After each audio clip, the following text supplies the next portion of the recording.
बच्चों, कैसे हैं आप सब लोग। आज हम एक नए टॉपिक के साथ स्टार्ट करने वाले हैं which is most important topic and most common topics, PCOD. आज हम किसके बारे में बात करेंगे? पीसीओडी, इसी को हम पीसीओएस भी बोलते हैं। So girls, are you ready to know what about PCOD? ठीक है, पीसीओडी क्या है? सबसे पहले हम ये जानते हैं कि पीसीओडी का फुल फॉर्म क्या है। तो ये जो पीसीओडी है, इसका सिंपल सा मतलब है polycystic ovarian disorder. Polycystic ovarian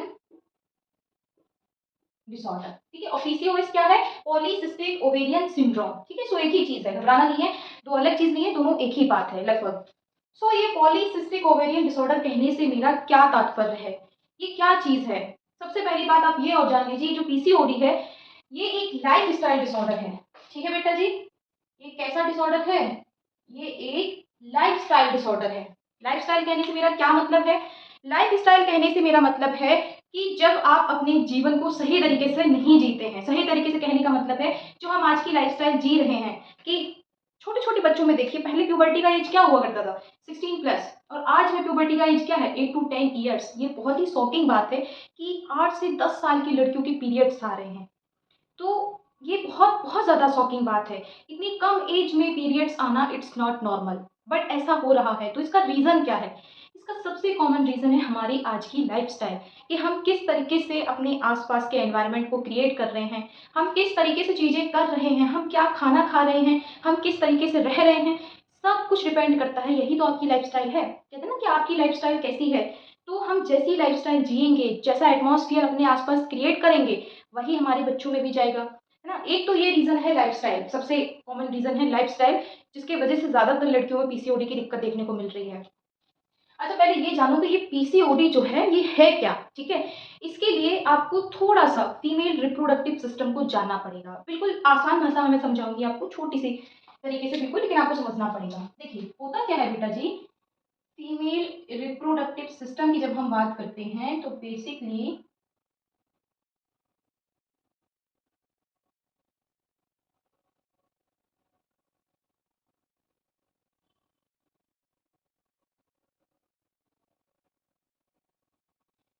ये इस तरीके से, ये फीमेल रिप्रोडक्टिव सिस्टम है जिसमें थोड़ा सा नाम जान लीजिए। ये जो बीच वाला रीजन है इसको हम कहते हैं यूट्रस, और ये जो आपको ये फिंगर जैसे प्रोजेक्शन नजर आ रहे हैं विच इज कॉल्ड फिम्ब्रे, और ये जो लाइन दिख रही है इसको हम कहते हैं फैलोपियन ट्यूब, ठीक है बेटा जी। दोनों तरफ सेम है, फिम्ब्रे फैलोपियन ट्यूब, बीच वाला यूट्रस, ठीक है। ये सर्विक्स है आपका,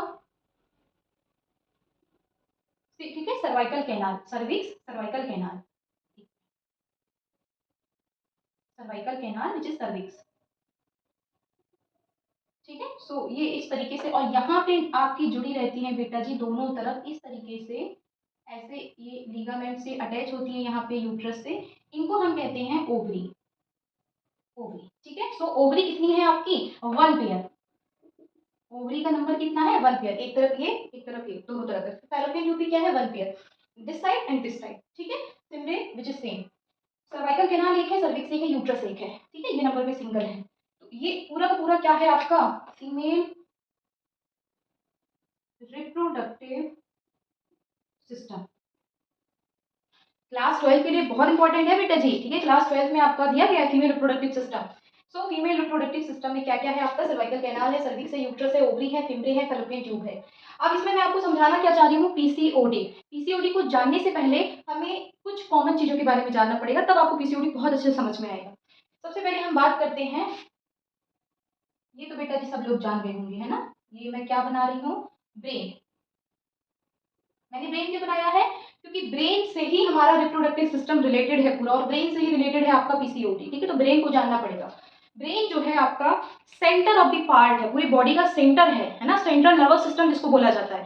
ब्रेन ही है जो आपकी पूरी बॉडी को कंट्रोल कर रहा है। मैं अगर मूवमेंट कर पा रही हूँ, मैं अगर बोल पा रही हूँ प्रॉपर तरीके से, मैं थिंकिंग कर पा रही हूँ, मेरा कोऑर्डिनेशन जो बॉडी के साथ बना है, ये सब कौन कंट्रोल कर रहा है? मेरा ब्रेन कंट्रोल कर रहा है ना। तो मेरी पूरी की पूरी बॉडी किसके कंट्रोल में है? हमारे ब्रेन के कंट्रोल में है। तभी कहा जाता है कि अगर हमको नर्वस सिस्टम में कोई प्रॉब्लम होती है तो हमारी पूरी बॉडी पैरालाइज हो जाता है ना, ह्यूमन बीइंग। कभी किसी का हाथ पैरालाइज हो जाता है, किसी की तो पूरी पूरी बॉडी पैरालाइज कर जाती है। तो ये सब क्या है? ये सब नर्वस सिस्टम है, उसका कोऑर्डिनेशन बिगड़ जाता है। अच्छा बेटा जी, ब्रेन में एक बहुत इंपॉर्टेंट ग्लैंड होती है जिसको हम क्या कहते हैं, हाइपोथैलेमस। ब्रेन में एक ग्लैंड होती है जिसको हम क्या कहते हैं, हाइपोथैलेमस। हाइपोथैलेमस के ही नीचे, इसके नीचे इस तरीके से एक और ग्लैंड पाई जाती है जिसको हम कहते हैं पिट्यूटरी ग्लैंड। ठीक है, पिट्यूटरी ग्लैंड में दो पार्ट होते हैं, एक होता है एंटीरियर पिट्यूटरी, एक होता है पोस्टीरियर पिट्यूटरी। तो जो बेटा जी एंटीरियर पिट्यूटरी वाला पार्ट है वहां से एक बहुत इंपॉर्टेंट हार्मोन रिलीज होता है। दो हार्मोन रिलीज होते हैं, पहले तो हाइपोथैलेमस से एक हार्मोन रिलीज होता है। हाइपोथैलेमस क्या है ना बेटा जी, जो आपका हाइपोथैलेमस है ये वो सेंटर है जो आपके बॉडी के टेम्परेचर को रेगुलेट करता है। अगर आपके बॉडी का टेम्परेचर 37 डिग्री सेल्सियस रहता है हर समय, तो वो किसकी वजह से रहता है, हाइपोथैलेमस की वजह से। आपको प्यास लगती है, आप खुश हो जाते हो, आप गुस्सा कर जाते हो, कोई भी आपके इमोशंस वाला जो आपका पार्ट है वो भी कौन कंट्रोल कर रहा है, आपका हाइपोथैलेमस कंट्रोल करता है। So hypothalamus is most important gland in your brain, in your body. So hypothalamus क्या है, इनडायरेक्टली कहा जाए तो हाइपोथैलेमस किसको कंट्रोल कर रहा है, पिट्यूटरी ग्लैंड को। पिट्यूटरी ग्लैंड को कंट्रोल करने के लिए एक हार्मोन रिलीज करता है जिसको हम कहते हैं GnRH। क्या है, गुनाडोट्रोपिन। इस हार्मोन का नाम है गुनाडोट्रोपिन रिलीजिंग, गुनाडोट्रोपिन रिलीजिंग रिलीज हार्मोन। ठीक है, गोनाडोट्रोपिन रिलीज हार्मोन, ये कौन छोड़ रहा है, हाइपोथैलेमस। और फिर ये हार्मोन जाके किस पे एक्ट करता है, पिट्यूटरी ग्लैंड पे एक्ट करता है। जैसे ही ये पिट्यूटरी ग्लैंड पे एक्ट करता है तो बदले में पिट्यूटरी ग्लैंड क्या करती है, दो हार्मोन रिलीज करती है बेटा जी। एक होता है आपका FSH और एक होता है LH। FSH का मतलब है फॉलिकल स्टिमुलेटिंग स्टिमुलेटिंग हार्मोन, और जो बेटा जी LH है इसका मतलब है ल्यूटिनाइजिंग हार्मोन। ठीक है बेटा जी। सो FSH एंड LH ये दो हार्मोन है, follicle stimulating hormone, LH is luteinizing hormone. और इसको कौन रिलीज कर रहा है, पिट्यूटरी ग्लैंड। किसके कहने पे रिलीज कर रहा है, हाइपोथैलेमस के कहने पे। हाइपोथैलेमस ने GnRH भेजा, गोनाडोट्रोपिन रिलीजिंग हार्मोन। तो गोनाडोट्रोपिन, गोनाडो गोनाडो का मतलब क्या है, आपके प्राइवेट जेनाइटल ऑर्गन, उनको रिलीज एक्टिवेट करने के लिए। देखो बेटा जी क्या होता है, ये जो फीमेल है जब तक इसमें प्यूबर्टी नहीं आती है, प्यूबर्टी का मतलब क्या है, पहले थोड़ा सा प्यूबर्टी को भी जानो। प्यूबर्टी, प्यूबर्टी का मतलब क्या है, सिंपल सा है। प्यूबर्टी का मतलब है गर्ल्स में गर्ल्स के कैरेक्टर शो होना, बॉयज में बॉयज के कैरेक्टर शो होना ही प्यूबर्टी है। यानी कि जब लड़की की ब्रेस्ट डेवलप हो जाते हैं, ठीक है, उसकी ओवरीज एक्टिवेट हो जाती हैं, उसकी वॉइस जो है थोड़ी पतली हो जाती है, बॉडी जो है मैच्योर हो जाती है, तो ये जो चेंजेस देखने को मिलते हैं हमें गर्ल्स में, ये प्यूबर्टी की वजह से होते हैं। बॉयज में उनकी आवाज़ भारी हो जाना, दाढ़ी मूंछ आ जाना, है ना, थोड़ा बॉडी जो है मस्कुलर होने लगना, इस तरीके से जो बॉयज में चेंजेस होते हैं वो भी किसके वजह से होते हैं, ड्यू टू प्यूबर्टी। तो प्यूबर्टी का सिंपल मतलब है बॉडी एक्टिव हो जाना, ठीक है, उसके जो प्राइवेट ऑर्गन्स हैं, उसके जो जेनाइटल ऑर्गन्स हैं वो एक्टिव हो जाना ही प्यूबर्टी है। सो जैसे ही प्यूबर्टी, और प्यूबर्टी कब आती है, जब आपका ब्रेन ये हार्मोन्स रिलीज करता है। जब तक कोई लड़की में, मेन चीज़ है प्यूबर्टी में, गर्ल्स में पीरियड्स आने लगते हैं, ये सबसे बड़ा एक आपका एग्जाम्पल हो सकता है प्यूबर्टी का, कि प्यूबर्टी उसमें आने लगी है। तो प्यूबर्टी का जो एज है, पहले बेटा जी 16+ था, आज के टाइम में 8 से 10 साल की लड़कियों के पीरियड्स आ रहे हैं। So it is very shocking, ये कैसे हो पा रहा है वो भी मैं अभी आगे बात करूंगी। तो सबसे पहले जानते हैं कि पीरियड्स आते कैसे हैं, है ना, पीरियड्स आने का मेन रीजन क्या है, उनमें प्यूबर्टी आना। और प्यूबर्टी कब आती है, जब हाइपोथैलेमस आपका GnRH रिलीज करता है। GnRH रिलीज होने से पिट्यूटरी ग्लैंड एक्टिव हो जाती है, और ये एक्टिव होकर दो हार्मोन रिलीज करती है, FSH and LH, follicle stimulating hormone and luteinizing hormone. अभी जो फॉलिकल स्टिमुलेटिंग, स्टिमुलेट का मतलब ही है ना किसी चीज को एक्टिव करना, है ना, कि वो जाके स्टिमुलेट करे उसको। जैसे कि किसी डॉग को भूख लग रही है तो वो क्या करेगा, खाने को खाने के लिए उसको कुछ ना, उसके सामने आप जैसे ही खाना रखोगे डॉग के सामने, उसके मुंह में लार आने लगेगी, है ना, मतलब वो खाना उसको क्या कर रहा है, स्टिमुलेट कर रहा है ना डॉग को। आपके सामने समोसे रख दिए जाए, कचौड़ी रख दी जाए, तो आपके मुंह से पानी आने लगता है, आप भी स्टिमुलेट हो गए हो उस चीज से। सो स्टिमुलेट का मतलब क्या है कि वो उस चीज को एक्टिव कर रहा है। तो ये किसको एक्टिव कर रहा है, ये हमारे फॉलिकल्स को एक्टिव करता है। फॉलिकल्स कहने का मतलब है ये जो ओवरी है इसके अंदर इस तरीके से बहुत सारे फॉलिकल्स पड़े रहते हैं। ये फॉलिकल्स को एक्टिव करने का काम कौन करता है, FSH। और ये क्या होता है, अब लड़की मेंस्ट्रुअल साइकिल उसका स्टार्ट हो गया, प्यूबर्टी आ गई उसमें, अब क्या होगा, हर महीने, है ना, every single month to release a single egg, ये जो फॉलिकल है ये स्टिमुलेट होंगे, और इनके अंदर क्या बनेगा, इनके अंदर ओवम, इनके अंदर क्या बनेगा, ओवम बनेगा। अब इस ओवम को बाहर लेके कौन सा हार्मोन आएगा, ल्यूटिनाइजिंग हार्मोन। सो ल्यूटिनाइजिंग हार्मोन का काम क्या है, ओवम को बाहर निकालना। फॉलिकल स्टिमुलेटिंग हार्मोन का काम था फॉलिकल्स में ओवम को बनाना, फॉलिकल्स को एक्टिवेट करना, और ल्यूटिनाइजिंग हार्मोन का काम है उस ओवम को बाहर लेके आना। अब ये बाहर आएगा तो कहाँ जाएगा, ये बाहर आके यहाँ आ जाता है फैलोपियन ट्यूब में, ठीक है। अब क्या होता है, जिस लेडीज की शादी नहीं हुई है, जब तक लड़की अनमैरिड है, लेकिन बॉडी को क्या लग रहा है, बॉडी को लग रहा है ओवम रिलीज होने का मतलब है बॉडी को एक सिग्नल मिल रहा है कि अब ये रिलेशन बनाने के लिए रेडी है। अगर रिलेशन बनता है तो आगे वो फर्टिलाइजेशन होगा एंड फिर आगे का प्रोसेस होगा। बट तो बॉडी क्या करती है, यहाँ पे लाइनिंग डेवलप कर देती है इस तरीके से, है ना। लाइनिंग मेट्रियम बोलते हैं ना इसको, 3 तरह के मेट्रियम होते हैं, पेरीमेट्रियम, मायोमेट्रियम, एंडोमेट्रियम, ठीक है। सो ये 3 तरीके से लाइनिंग रहती है, ये लाइनिंग बननी स्टार्ट हो जाती है और बॉडी तैयार हो जाती है पूरी तरह से टू द प्रेगनेंसी, है ना। लेकिन चूंकि यहाँ पे कुछ नहीं हुआ, रिलेशन नहीं बना है, तो अब ये बॉडी कहती है तुम तो बेकार हो, तुम्हारा कोई काम ही नहीं है, अब हम क्या करें तुम्हारा। तो फिर वो उसको बॉडी से आउट कर देती है थ्रू द मेंस्ट्रुअल साइकिल, है ना, जिसको हम पीरियड्स बोलते हैं। पीरियड्स के फॉर्म में वो बॉडी से लाइनिंग बाहर आ जाती है और फिर नेक्स्ट मंथ वही प्रोसेस चलता है, फिर से फॉलिकल्स डेवलप होते हैं, फिर से ब्रेन सिग्नल देता है, हाइपोथैलेमस जीएनआरएच रिलीज करता है, पिट्यूटरी एफएसएच और एलएच रिलीज करती है, फिर वो यहाँ पे एक्टिव होकर के वापस से ओवरी से उनको रिलीज कराते हैं, फिर वो यहाँ पे आता है। यही प्रोसेस हर मंथ चलती है। ये तो है कि पीरियड्स कैसे आते हैं, आपने ये बात जानी, ठीक है। अच्छा, अब ये पीसीओडी क्या है, पीसीओडी में क्या होता है बेटा जी, ये जो फॉलिकल्स है ना, मैंने कहा एक बार में एक फॉलिकल्स डेवलप होता है और एक ही ओवम बाहर आता है, ठीक है। एक महीने इस तरफ से आएगा, एक महीने इस तरफ से आएगा। पर पीसीओडी के केस में क्या होता है, हार्मोनल इम्बैलेंस हो जाता है। हार्मोनल इम्बैलेंस कहने का मतलब है कि जो आपके हार्मोन्स हैं, ये जो ल्यूटिनाइजिंग हार्मोन है ना, ये बहुत ज्यादा बढ़ जाता है बॉडी में, और इसके बढ़ने की वजह से, इसके एक्सेस होने की वजह से क्या होता है, आपके बॉडी से एक से ज्यादा ओवम तैयार फॉलिकल्स रेडी हो जाते हैं। एफएसएच क्या करता है, एक बार में बहुत सारे फॉलिकल्स को रेडी कर देता है। तो अब बॉडी को क्या लगता है, एक साथ बहुत सारे एग आने वाले हैं, तो वो बहुत ज्यादा लाइनिंग्स को बढ़ा देती है, ठीक है। तो ये बहुत ज्यादा लाइनिंग जब यहाँ पे बन जाएगी, लेकिन वो ओवम जो है रिलीज नहीं होता है। बॉडी को लग रहा था कि बहुत सारे ओवम आने वाले हैं, तो उस हिसाब से अपने आप को प्रिपेयर कर लेती है, प्री प्रिपरेशन जिसको बोलते हैं।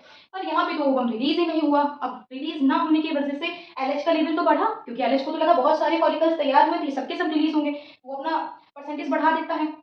पर चूंकि यहाँ पे एक भी ओवम नहीं रिलीज हुआ, एक ओवम नॉर्मली रिलीज होता है, तो अब क्या होगा कि ये जो बाकी की सेल्स हैं ये तो मरने लगेंगी ना, क्योंकि इनको ब्लड सप्लाई नॉट, ये मैं सोच रहा पीसीओडी में बहुत ज्यादा ब्लड फ्लो होगा, नहीं, ब्लड फ्लो लिमिटेड है, तभी ये सेल्स को ब्लड नहीं मिल पाता है, जो ज्यादा सेल्स हैं तो ये मरने लगती हैं। जब ये मरने लगती हैं तो ये पेनफुल बन जाता है ना, इसीलिए पीसीओडी के केस में पेनफुल पीरियड्स रहते हैं बहुत ज्यादा।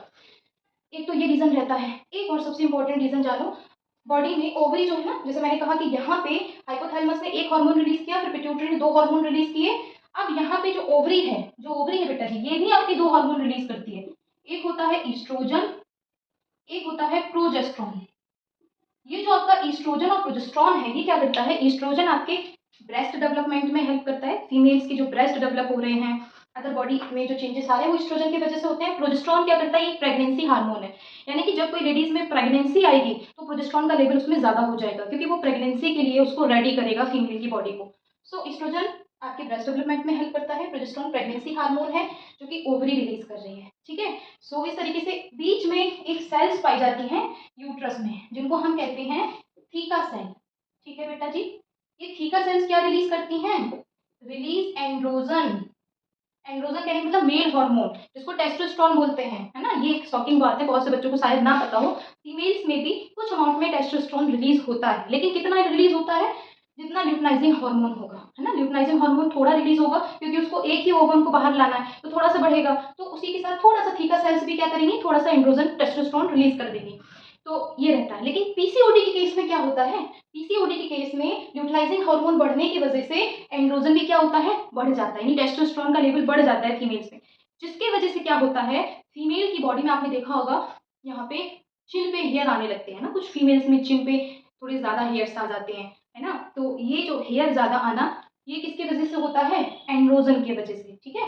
क्या होता है, चिन हेयर देखने को मिलते हैं। सो और सबसे इंपॉर्टेंट चीज सुनो बेटा जी, रीज़न किसकी वजह से पीसीओडी होता है, कारण क्या है पीसीओडी होने के, ये तो मैंने बताया पीसीओडी हुआ कैसे। ये फॉलिकल्स आपके ज़्यादा स्टिमुलेट हो जाते हैं, एक साथ बहुत सारे फॉलिकल्स बन जाते हैं और वो सिस्ट के फॉर्म में आपके ओवरी में डेवलप हो जाते हैं, रिलीज़ नहीं हो पाते हैं। सो ये था पीसीओडी होने का, जिसको हमने कहा पॉलीसिस्टिक ओवेरियन डिसऑर्डर, सिस्ट बन जाते हैं एक प्रकार से। लेकिन अब बेटा जी ये होता कैसे है, लाइफ़स्टाइल मैंने क्यों बोला? एक चीज़ याद रखना, सोया प्रोडक्ट, फीमेल्स के लिए सोया प्रोडक्ट बहुत ज़्यादा डेंजरस हैं। अगर आपको उसकी रिप्रोडक्टिव हेल्थ खराब करनी है तो सोयाबीन से बने प्रोडक्ट का भरपूर इस्तेमाल कीजिए। आपकी जो रिप्रोडक्टिव हेल्थ है उसकी बैंड बजने में टाइम नहीं लगेगा। बस इतना याद रखिए, फीमेल्स के लिए सोयाबीन से बने प्रोडक्ट इट्स टू डेंजरस, ठीक है? वो उसके लिए सेफ नहीं है। और सबसे important, soft drinks, cold drinks, जितनी भी ये आप मोहितो और इन सब के नाम पे पीते हैं ड्रिंक्स, ये बहुत ज़्यादा एक्सेस शुगर आपकी बॉडी में जाएगी। वैसे ही शुगर रेजिस्टेंस रहता है, इंसुलिन रेजिस्टेंस, यानी शुगर जो है ब्लड में ज़्यादा रहने की वजह से वेट बहुत ज़्यादा गेन हो जाता है। पीसीओडी पेशेंट को देखा होगा, उनका वेट मेंटेन नहीं होता है, वेट ज़्यादा हो जाता है। फिजिकल एक्टिविटीज़ नहीं करोगे, वेट बढ़ेगा। ठीक है? क्योंकि इंसुलिन रेजिस्टेंस देखने को मिलता है, तो वेट गेन होगा, चिन पे हेयर आएँगे क्योंकि एंड्रोजन बढ़ रहा है बॉडी में। सो ये कुछ कॉमन सिम्पटम्स, और ये हो क्यों रहा है? आपकी लाइफ़स्टाइल खराब होने की वजह से, कि आप स्लीप साइकिल प्रॉपर नहीं ले रहे हो, रात में देर तक जाग रहे हो, सुबह देर तक सो रहे हो। एक तो ये चीज़ है, टाइम से खाना नहीं खा रहे हो, है ना? जो टाइम टेबल होना चाहिए, खाने में क्या खा रहे हो? मैगी, कोल्ड ड्रिंक, ये सब पिज़्ज़ा-विज़्ज़ा, बर्गर, सॉसेस जितने भी आप लोगे, सोयाबीन जिसमें होगा वो आपके लिए डेंजरस है। सो लाइफ़स्टाइल डिसऑर्डर इसीलिए कहा गया कि आप बेकार लाइफ़स्टाइल जी रहे हो, उसके वजह से आपको ये सारी दिक्कतें देखने को मिलेंगी। Get it my point? I hope आपको बातें समझ में आ गई होंगी। आगे के लेक्चर में मैं ये तो मैंने बताया पीसीओडी हुआ कैसे, पीसीओडी होता क्या है। अब अगर आप जानना चाहते हो कि पीसीओडी को ट्रीट कैसे किया जाए, कैसे हम पीसीओडी को कंट्रोल कर सकते हैं, अगर आप ये जानना चाहते हैं तो मुझे कमेंट कीजिए। मैं आगे का लेक्चर इसके ऊपर फर्दर बनाऊंगी कि कैसे हम पीसीओडी को ट्रीट कर सकते हैं, क्या एक्सरसाइज, क्या डाइट प्लान हम ले सकते हैं, वो पूरा डाइट चार्ट मैं आपको समझाऊंगी। तब तक के लिए चैनल को सब्सक्राइब कीजिए, लाइक कीजिए। Thank you so much.